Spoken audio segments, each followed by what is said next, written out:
First of all, I would like to congratulate you all on your graduation. Bravo. Please allow me to say a few words here. In a post-information age, which we must accept is upon us, we still educate our children in Victorian fashion. In most of the world, we force our children to internalize outmoded information.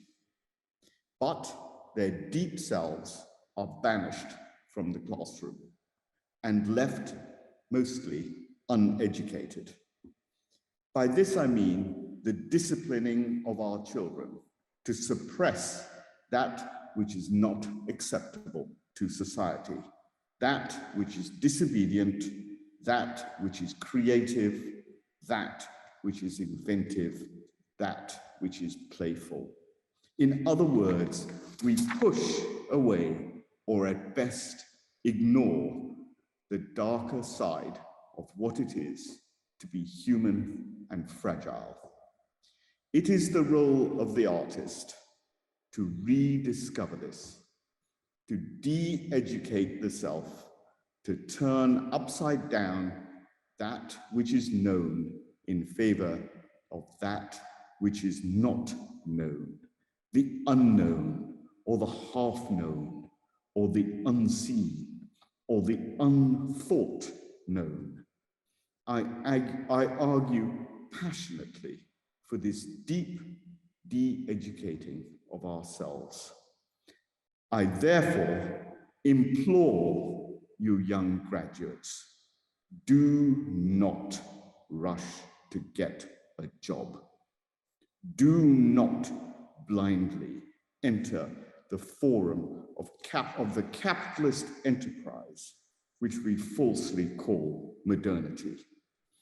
Do something that comes from your deep self, something other. This takes a great amount of work and an even greater amount of courage. In the 6th century BC, the Buddha sat in long, silent, deep meditation. He did the opposite of what is asked of us in education. He looked inwards, not outwards. About 300 years later, in Afghanistan, the first stone images were made of a sitting figure, apparently inactive, but a warrior of the spirit. Imagine that for the previous millennia, it was the warrior, fully armed, facing outwards, active, male, that was the image of power. The warrior is, of course, strength, control, and violence.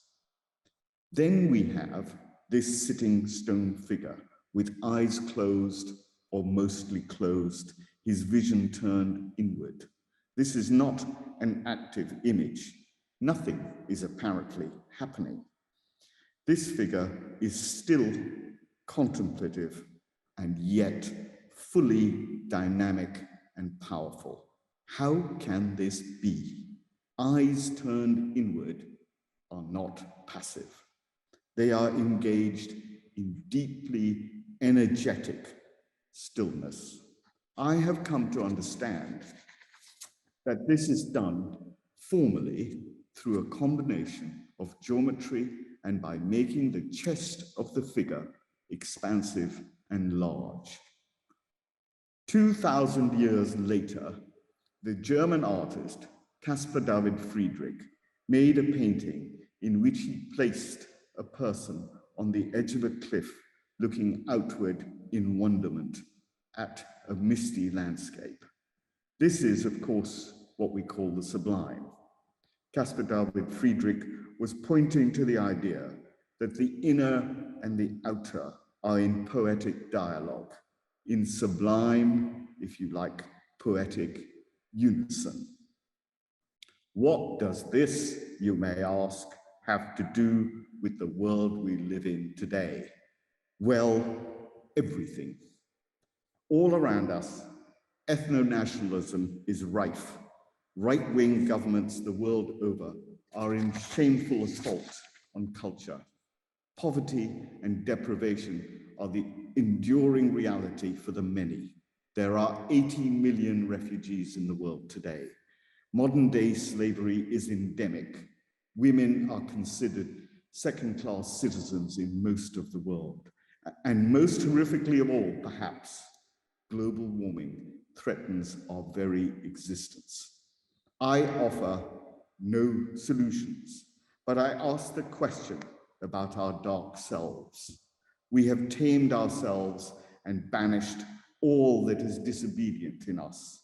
We turn our children into slaves for the capitalist machine, and we have decimated all the dark spaces in the natural world in misguided, paternalistic determination to bring even nature into our so-called control.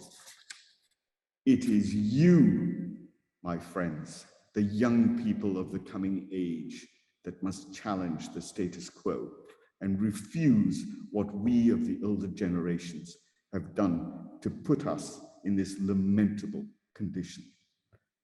I say to you, onwards and inwards, dear sisters and brothers. Thank you.